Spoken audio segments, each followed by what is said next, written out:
not recorded. So there it is. Now it's recording. there it is. There it is. So I'm going to go straight ahead. I've got a few questions here listed for you. And the first one I'm going to steal from you. Who are you and where are you from, Mr. Goodwin? Things concede, technology comes back to you. I described in our annual meeting, and I think I'll use kind of the markers there. I'm from a 16-year-old mother and a 17-year-old father who decided to hang out after school, and I came into the world. So they played hooky while my grandparents, my parents grew up on the same block, their parents were at work, and then I was the result of their ditching high school to come home. I'm from a father who died of leukemia 3 months after I was born. Wow. And so a reality where a grandparent group sort of stepped in to substitute or be there in a way, because my mother, who was 16, was sort of going to be raising a child without a dad. And so I'm from my father's asking my grandmother, will you do me one favor, introduce my son to God? And that was sort of his dying breath request at 17. Wow. And so my grandmother kind of changed her reality because she wasn't actually going to church at that time. She grew up in a very churched family and decided when she sort of left the South that she was going to be free. And then here's this dying wish of her son. Nope, I want you to take my son to church. And so she sort of went to the church that she was familiar with and raised me in that. And I think the final thing I would say, so I'm from my mom and my 5 sisters and a brother, and from that, and but I also want to ground, I'm from a conservative Christian church originally, who told me that God will only accept you if you do these 80,000 things. And so had to translate a God of rules to a God of love. And I think okay. What state? Where were you? Where is this? Where was this all happening? I grew up in Chicago, Illinois. The Windy City. Yes. And so that, I would say that's indicative of me and who I am. I think I think the phrase I've become comfortable with is a translator. I'm able to, especially for people who grew up in fairly conservative and painful religious settings, I'm able to translate those settings into this more welcoming, loving, and accepting space. And I say translation because I understand their language because I grew up in it. Right. So their context and the belief system and kind of the key words that someone would use to entrap them in that kind of belief.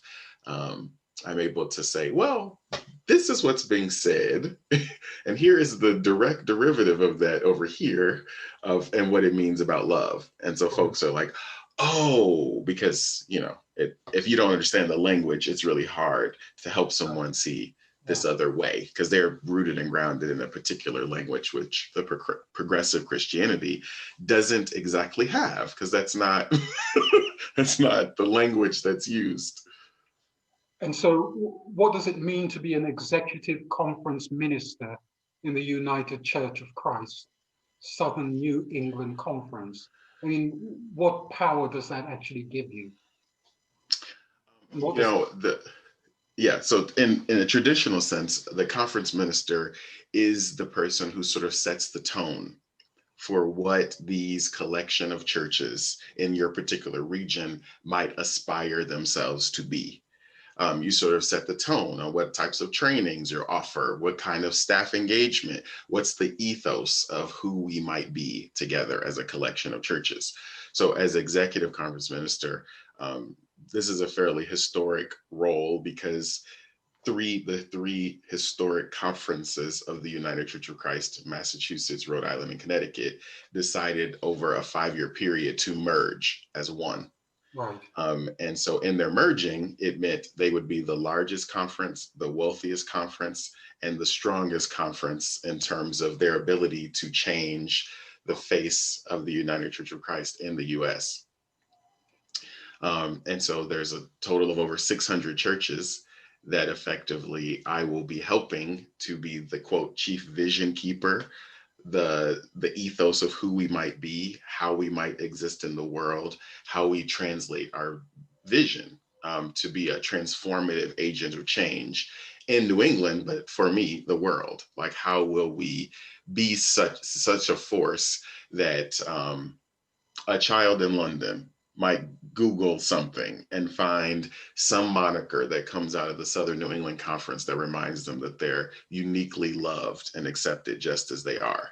I think that's the dynamic you have of a collection of over 600 churches, over 1,200 authorized members, and then hundreds of thousands of lay people in a particular concentration of a region. But what will that look like if those people were amplified towards justice?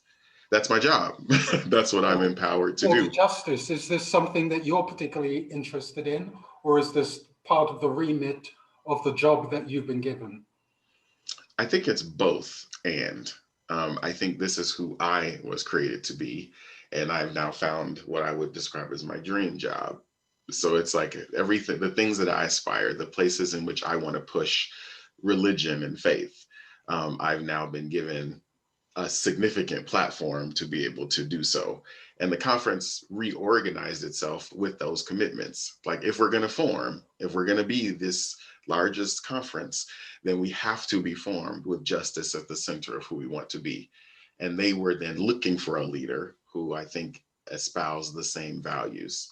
And, you know, we began this marriage together. So we'll see how it works. My next question was going to be, what have these mega churches ever done for Black folks but take our money? That was my next question. So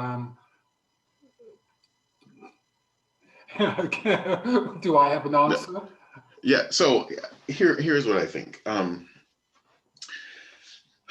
Mega churches in and of themselves, I don't think that a particular gathering style is where the negative energy is. I think it's what you choose to do with a collection of all of those people together. I think, unfortunately, most mega churches are also conglomerated in a prosperity gospel movement, which is simply about you achieving and amassing as much as you possibly can as some sense of evidence of God's love. And so, yes, I think if that's your mentality, then it's have and have nots. It's people who are at the top and people at the bottom. It's people who have ascended and people who have not yet gotten there, but they're on the same rat race as you. That becomes a structural way in which to understand God. If you take the same group of a mega church and you put in the values and the ethics of justice and inclusion and faithfulness and siblinghood, then in effect, you have a large conglomeration of people who can transform cities, transform towns, transform states. I think the disconnect we're having is a giant group of people without the justice translation. It's a self-centric translation. I would say the tension that I have in my now call of these 600 churches is to aspire them to collectively use their voice, again, to transform initially Massachusetts, Rhode Island, and Connecticut as 3 states that we cover. And then what is the type of policy development, social advocacy, environmental justice, racial justice, LGBT justice that is so then prolific in what these churches are doing in their local settings, that towns change, cities change, states change, and then the ripple effect is a nation and a universal change. I think that's my hope. It sounds very laudable.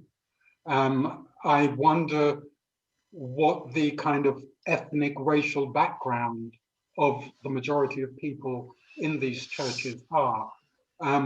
Most of our understanding of these kind of mega churches that are rooted in, you know, a sense of amassing as much money as possible, is usually quite conservative and usually fairly white. I don't know if that's the case with the collection of churches that you will now head, is it? Well, I would say the UCC in no way would be considered to be a birthing place of mega churches, because that's just really not the case in the United Church of Christ. I would say the UCC is a collection of historic churches, most of whom are probably more small to medium size. We have some large churches, and actually in the United Church of Christ, our largest church is Trinity United Church of Christ, and it's a predominantly African American congregation. Right. So I would say in the Northeast, in New England, because many of these churches are hundreds of years old, most of them are going to be white. Part of the historicity of this is I would be the first executive conference minister of a new conference, but I'm also going to be the first African American male to ever lead this conference in its history. Some of my older churches are over 450 years. Huh? A history of how many years? So it's a complex reality. The United Church of Christ is the compilation of three historic denominations that formed together in 1957. So the first iterations of the UCC is the Congregational Church, and the Congregational Church is derived from the Pilgrims when they arrived in the Northeast. Right. And so that's why most of our churches, the big churches that were formed in towns, are usually named Plymouth. Okay. Because of Plymouth Rock. Yes. And that sense of, so it's the interesting part is the United Church of Christ 1957, because that's when it was formed into its current history. Wow. But they lean on the history of hundreds of years because many of our churches are 300 and 400 years old. Right. Where I hope, so anyway, that I would say mostly white. This is why it's so prolific that then this hundreds and thousands of white folks had enough consciousness, because I have to be voted into office, that the delegates of those churches would By how many people? There's so I think my vote had 572 delegates. So what happens is each church gets a set of delegates. Right. And then those delegates come to a meeting to vote on behalf of the church's body. So out of 600 something churches, 572 delegates would mean that either some churches didn't have delegates or they couldn't get, however that was. But technically, it should be a vote of at least 600 plus people to get 100% of affirmation, because each church has delegates. Of which you had 98% of the votes. Yes. With a few abstentions. One abstention, and it was a person who abstained through the whole meeting, so I didn't feel so bad. but how many other African Americans were standing for election, if any? So in the United Church of Christ, but when you get to election, there's only one candidate. Oh, really? So they either vote you in or they start a search process from the beginning. And so the search process had how many how many people possibly to be elected? I mean, you must have started more than your... There were 12. There were 12 candidates, and then I made it to the final place to be elected. And you were the only African American? No, that I don't know. Okay. So the process and the search processes in the United Church of Christ are also confidential, because a person can apply for a job while they're still having a different job. And so you have that freedom. And so you don't tell your job until you become a finalist. Right. And then at that point, they do what we call a red flag check, where they then call your current setting to get make sure that you are like a legitimate candidate. And so you sort of move through until then. And so do you think that the Black Lives Matter movement had any kind of impact on the voting or the consciousness of the people in making a decision? Absolutely. I think that the United Church of Christ as a denomination, which is a compilation of over 5,000 churches in the United States. And then we have like the United Church of Canada and the United Church of the Philippines. And like there's some other connectional places. I would say a Eurocentric denomination rooted and grounded in whiteness in terms of like the pilgrim thing and all of that. Going right the way back to slavery, in fact. Right. So to have churches, even in our annual meeting, who profess that they know that their churches existed for 350 years because of slave money. Like I think a reality of that, for that foundation in the Northeast specifically, to call, to be transparent, a African-American out gay man to lead them, there's no other way that could have happened were we not in, I think, a critical health and racial pandemic where people feel physically sick. I think they feel sick not only because of what's happening nationally around the coronavirus, but I think they feel racially sick. Like this is something's wrong and we have to fix it. And I think part of their justice orientation towards a healing of this racial and I think white supremacist sickness was to say, how dare we not call or at least seek a diverse candidate to lead us. Now, I have no idea who all applied or what their backgrounds were or whatever the case may be. And I say that with a little tongue in cheek. I think the search committee was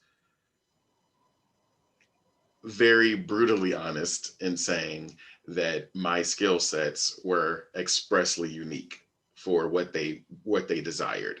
So I think it's a hard question because it's like, yes, I believe they had a different consciousness. And I'm honoring the search committees saying, out of all the candidates, like you brought these particular things that we thought were critically necessary for the role. So it would be interesting, like if there was a white person who had the same skill set, then I don't know, it'd be interesting to see who they chose. But according to them, this. Were you surprised? I was in shock, probably. I think for the things you're noting, I think I was in shock that the power play dynamic here is prolific. To assume that, because this conference will have such a significant impact on change in the denomination as a whole, I think, I don't know, maybe part of me thought, well, they're going to go for a traditionalist view. It's going to be a cisgendered, elderly, straight white man. Because they're going to feel like, well, we're new and this is the history of the church. This person would be the better steward. But instead, they choose, I probably will be the youngest conference minister. At what age? How old are you? 39. Or 38. So I think that's a bold move. I think even in the annual meeting, they said, this is a bold move. Like, this is a bold and historic move. So that, yes, I think surprised is how I would say I felt. And I applied because I had a sense that maybe my own faith, that my God was big enough to move historic mountains.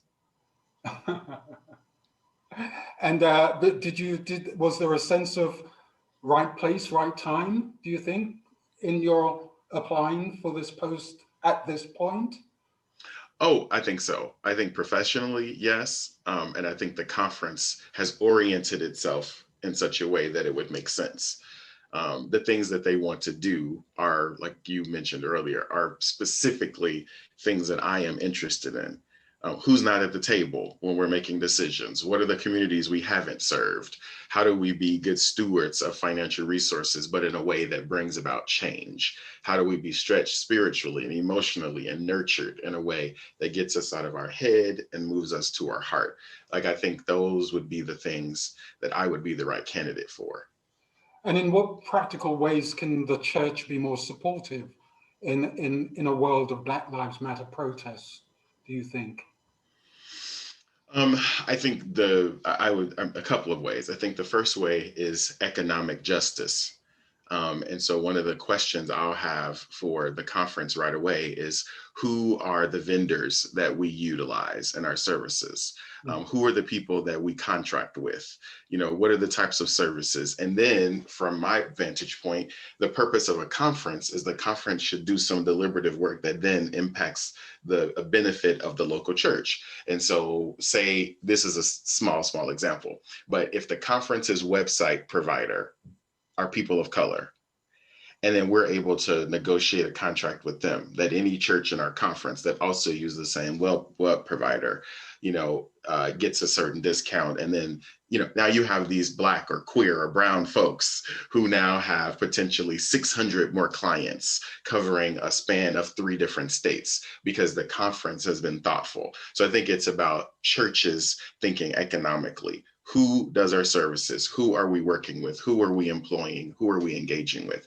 And that to me comes out of a it moves us away from the white salvific understanding, where we're just going to give you money. We're going to write a little check and we're going to feel good. This is saying empower and actually stabilize economic realities in Black communities by hiring Black folks to do work that they actually are skilled to do. So you're not doing them a favor. This is actually their work. I think the second piece is about using the voices for advocacy. The United Church of Christ, I think, has been profound in its movement forward and protest, and a language I'd like to use is the uprisings in the country, from the statements we've made to the social justice advocacy with government officials to empowering local church pastors to be on the front lines, if you were, in the uprisings that have happened in varying cities. So I think that would be, so the economic investment, social advocacy in terms of actually putting yourself out there on the front lines, but working with your governmental entities and all of that. And then I would say the most important one for me would be creating, I think, places of spiritual respite. Can folks of color show up at one of these faith communities and not have to deal in the immediate with the white supremacist racial reality that we're living in? Can they find a brave space? I don't want to say safe space, because I don't think we can actually provide safety for people. I think we can attempt, but really it's brave.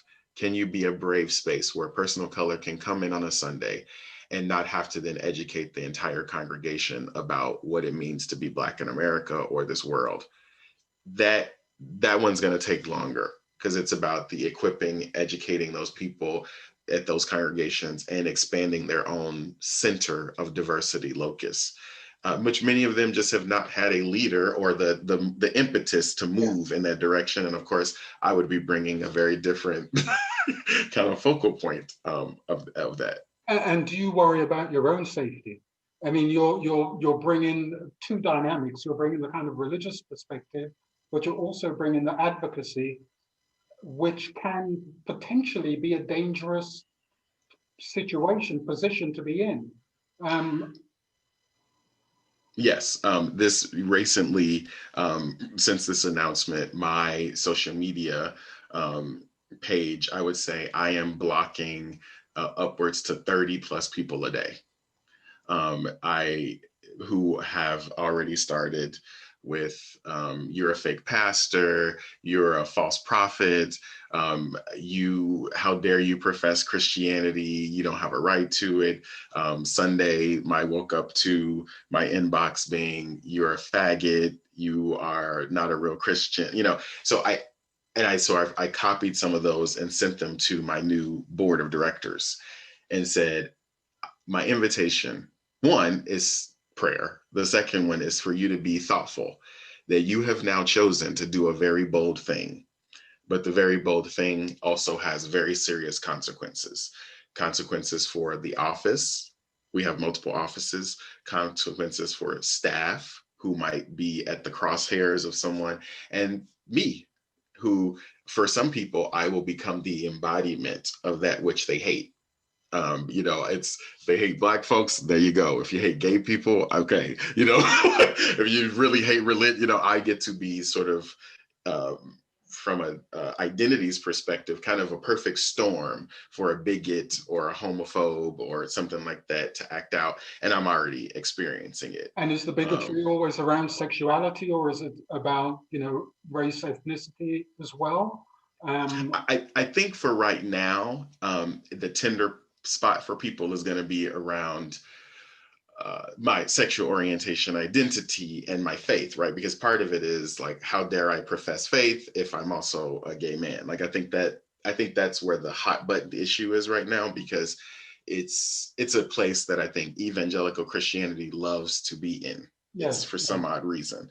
Um, I think that homophobia will be overt, and sort of an evangelical Christian understanding that will be overt. I think race will not be. I think race Well, will come yeah. into I mean, questions about my qualifications yes, and yes. my background, and just tell me a little bit more about that. It'll come in that way, because that's why I think, race has to come out in a perfunctory way that you don't feel is as gross. But I Yes. feel like people who want to be homophobic are just going to use epithets and all of that. I don't expect any member of a church to say the N word to me, but I think that they'll engage with me in ways that make me feel like the word is being used. Yeah. Well, and you are, well, obviously you can deal with that. You expect it. You can deal with that. You've put yourself in a position where you know it's going to happen. It's almost like being a martyr in a sense. Mm. Well, I wouldn't, that's a strong word. I don't know if I would feel comfortable saying that word, because I feel like a martyr sort of, it's like a really great phrase that I don't know if Dr. King or who offered, that I want you to know, if I'm killed, it's not because I wanted to be. It's because this culture couldn't accept who God created me to be. I think there is a tension. A martyr, I think, goes out like, yes, choose me. I think for people of color who are just trying to live their lives and have them taken, I think it's them saying, I didn't choose this. This is what the world gave me. The other person I would say I walk in the footsteps of is my great, great, great grandmother, was a midwife at the turn of slavery. And she traveled by herself off into the backwoods of people's homes to deliver their children. And that's such a profound story for me, because for me, that means that somewhere in my blood, there's blackness that says I'm willing to do whatever I need to do to help my people, even if it means hiding out in the backwoods to get to my sister to help her birth this child. I'm willing to do it.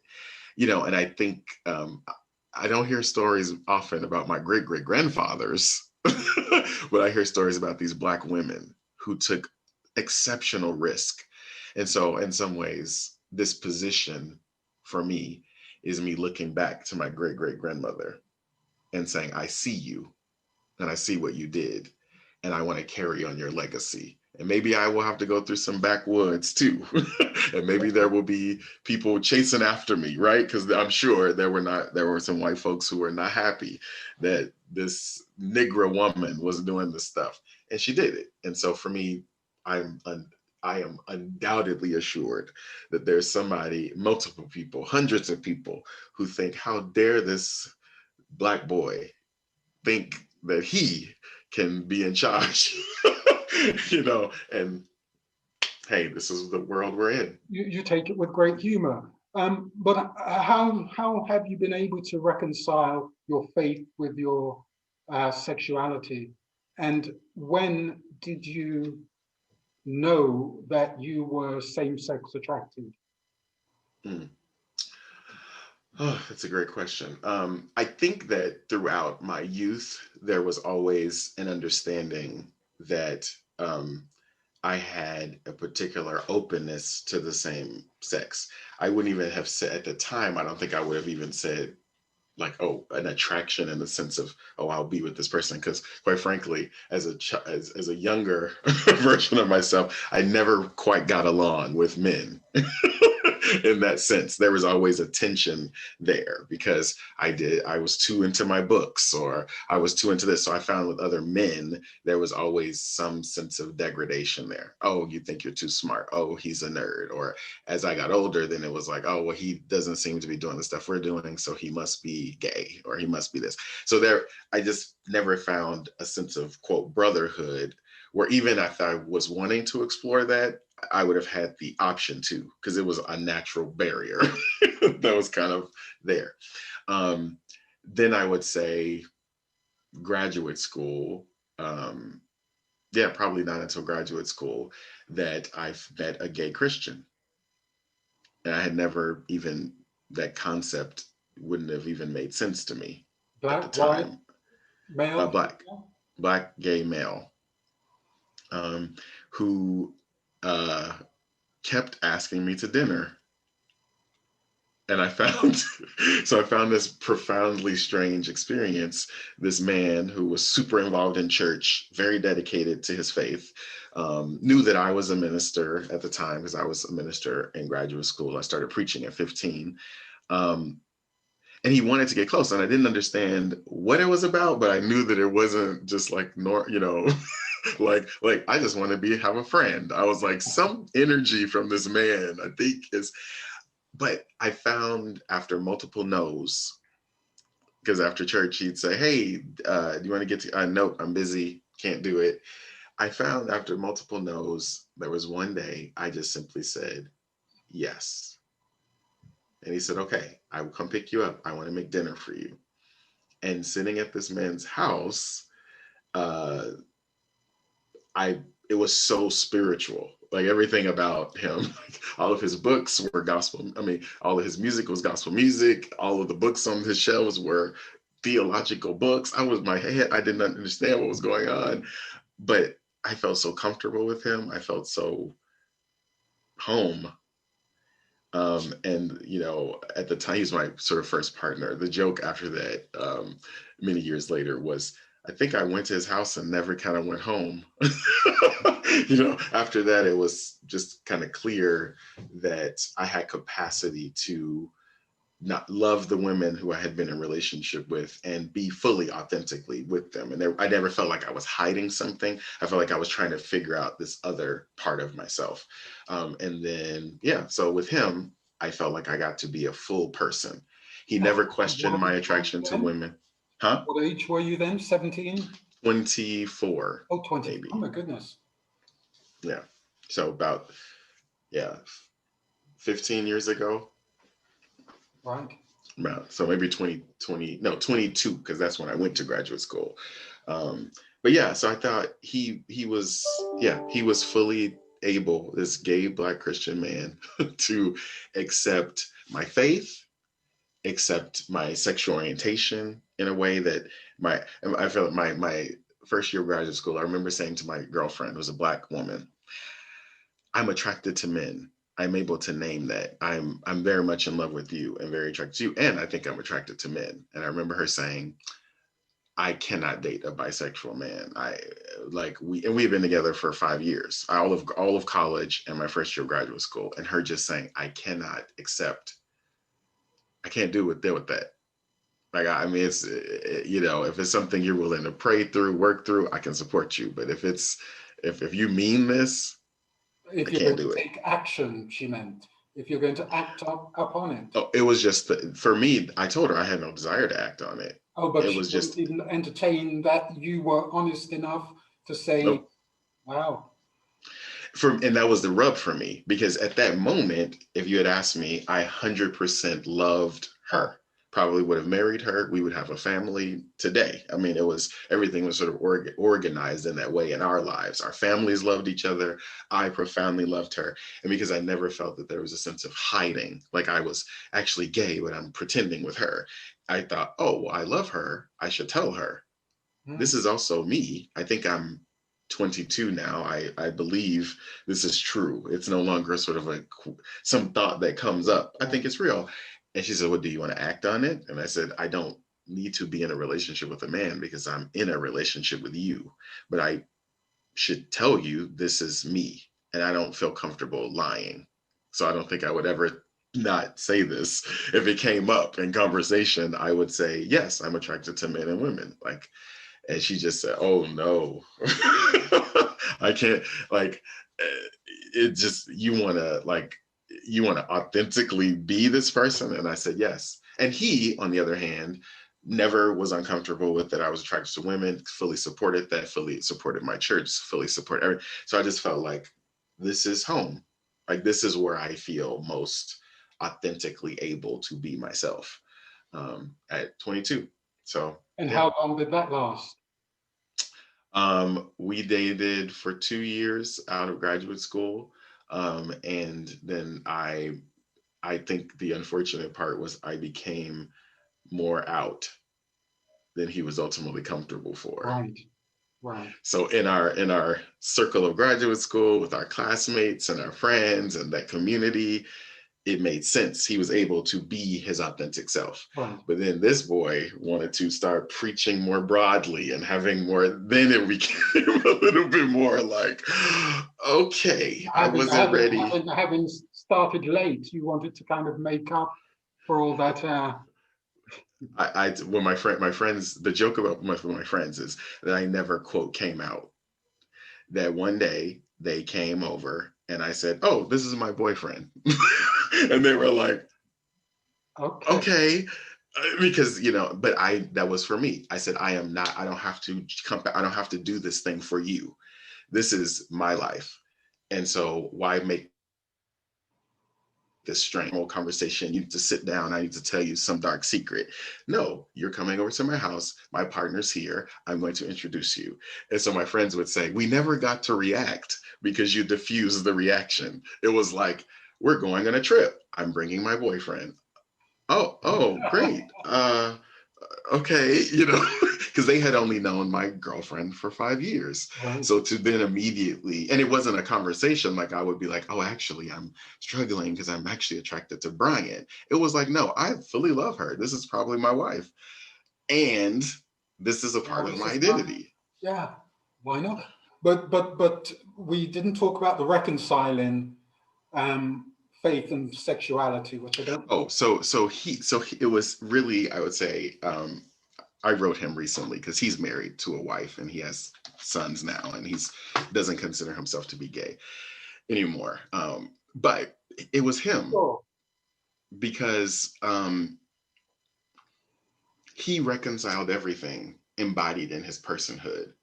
Like I said, he was authentically gay at the time, um, faithful, very involved in church, and seemed to have no confusion that he was loved of God. And it was just so profound theologically that I couldn't resist it. It just made so much more sense than telling him somehow that he was wrong or evil or somehow not worthy of God's love simply because he embodied faith in the way that I have been told you should. Like, he loved God, he loved people, he was justice oriented, he would serve anybody, he would feed anybody. It was like everything that I was told a quote Christian should be. He was it. I just had not seen it in a person who identified as same gender loving before. Right. And so for me, there I couldn't well, it's a hard way to say this, but the reconciliation was that he was everything I was told a Christian should be. And so there was no cognitive dissonance because I didn't have to wrestle with something that I was told. Like, this is how a Christian should be. Oh, he is those things. Well, if he's those things, then how can we have confusion about his sexual orientation? It didn't work. The other thing is I was a theology major, in an academic sense. And so in that sense, most of my time, my freshman year theology class was about Jonathan and David and whether or not they were in a same gender loving relationship. Which for this conservative Black church boy growing up, I was like, this is blasphemy. And at the same time, I was writing an academic paper about it and justifying why there was probably something else going on. So I think the other salvation I had was an academic understanding of Right. scripture. Right. So it took my academic understanding of scripture with a real life example where these two things were reconciled, and then my personality of being like, if I'm gonna do the thing, I'm gonna do it all the way. Wow. It almost seems as if you've become this gentleman. You've become, you're happy with your sexuality. You're happy with the religion. You practice what a good Christian should be, Yeah. and within your personality, within who you are. Um, how I saw this video with all of these wonderful people saying, these wonderful things about you and how supportive you have been of them. And I wondered to myself, where does he go to get support? Who does he turn to? Um, So one of my favorite books on this is Parker Palmer, this author here, writes about having a circle of trust. And he says you should pick a handful of people who form your circle of trust. And they are people that you go to, that you confide in, and what have you. And so I think, probably against his wisdom, I have multiple circles of trust. But my freshman year at Boston College, which, was why I'm returning to New England, that year I met 9 people who are literally like my brothers and sisters. And I have siblings, but they are, if I had a second layer, they would be like siblings. Most of them, I've performed their weddings. I've been with them in the most difficult of times. None of them are United Church of Christ people.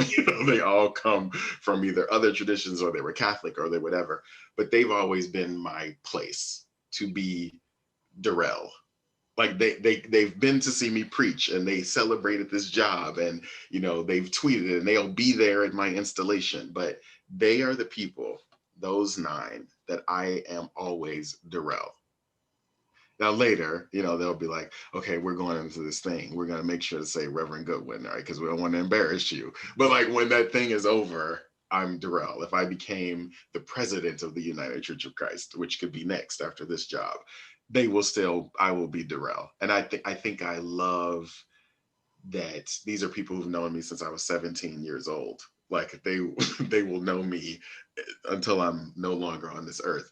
And to them, I will always be able to be Darrell. And so they've seen me in the most, beautiful moments. They've seen me in struggling moments. They watched me through my girlfriend to this is my boyfriend, so they have always kind of been present, and then mentors and my family. But those 9, that's a well that I feel like I can always dip into, and fresh water is going to come up. And and they've been the kind of mainstay, even applying for this job, which takes months, by the way. I applied in April, and then it wasn't resolved until September 26th. And so they were the ones who, hey, did you hear anything? Do you need something? How can we support you? What's going on? Differently than maybe the general people. mm-hmm. And some of them were in the video that I think you're talking about from my 20th ordination anniversary. Many of those, of the 9, were in that video. And they know me. And how's your grandmother? She's fantastic.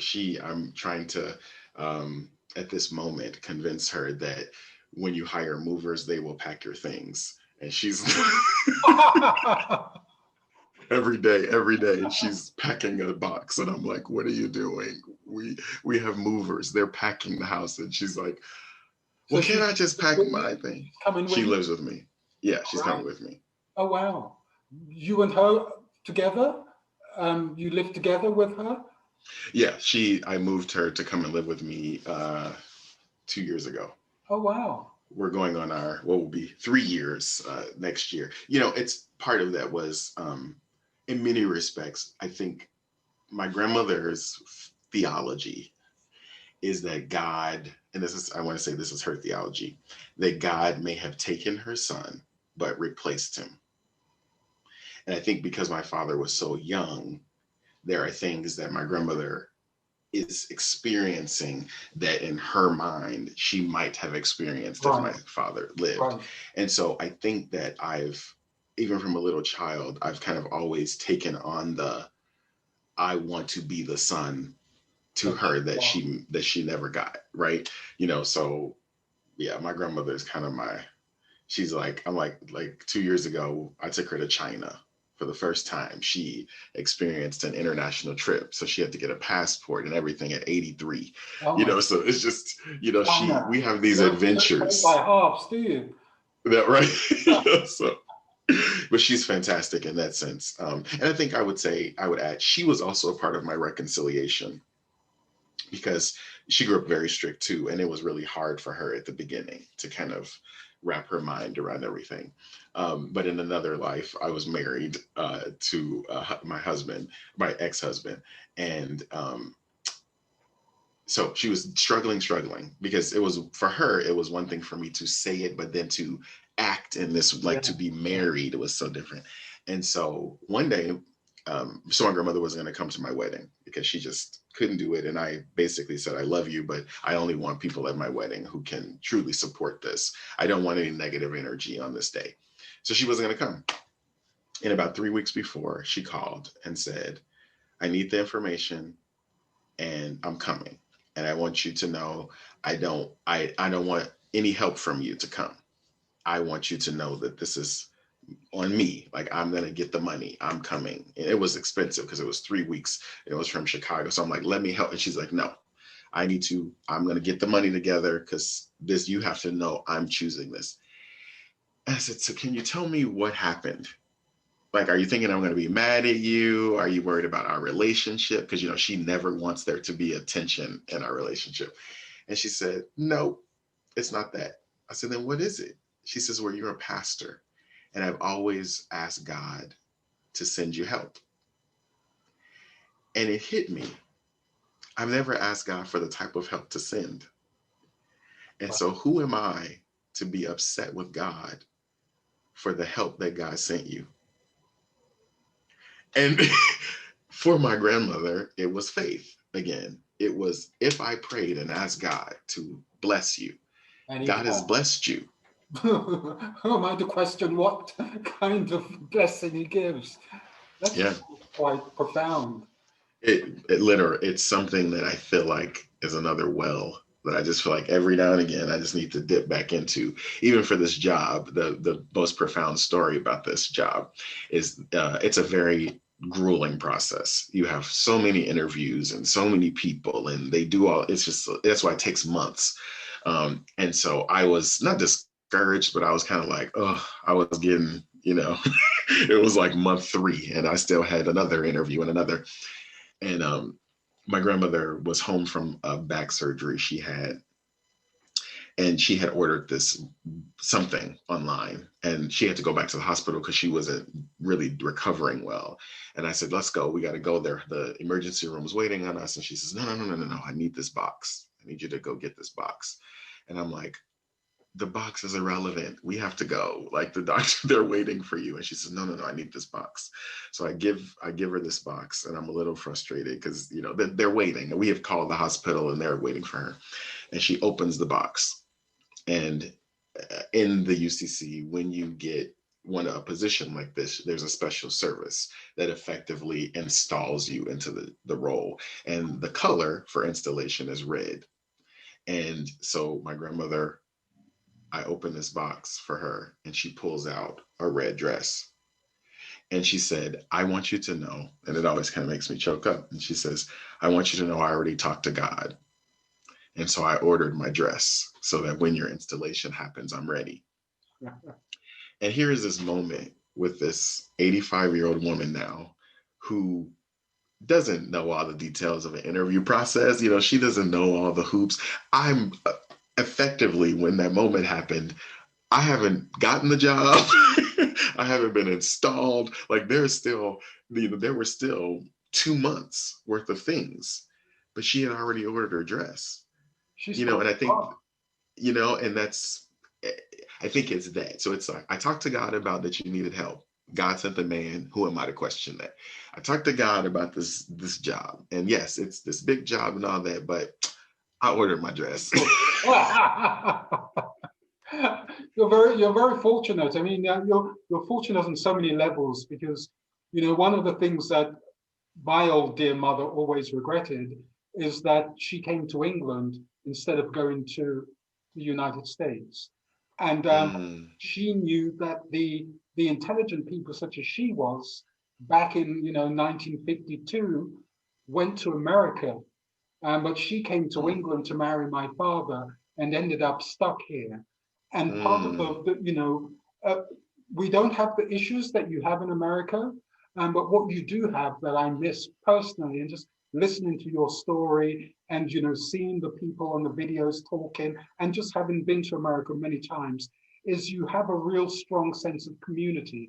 You have a real strong sense of Black people who still want to be with each other, who still want to love each other. And we don't have that here.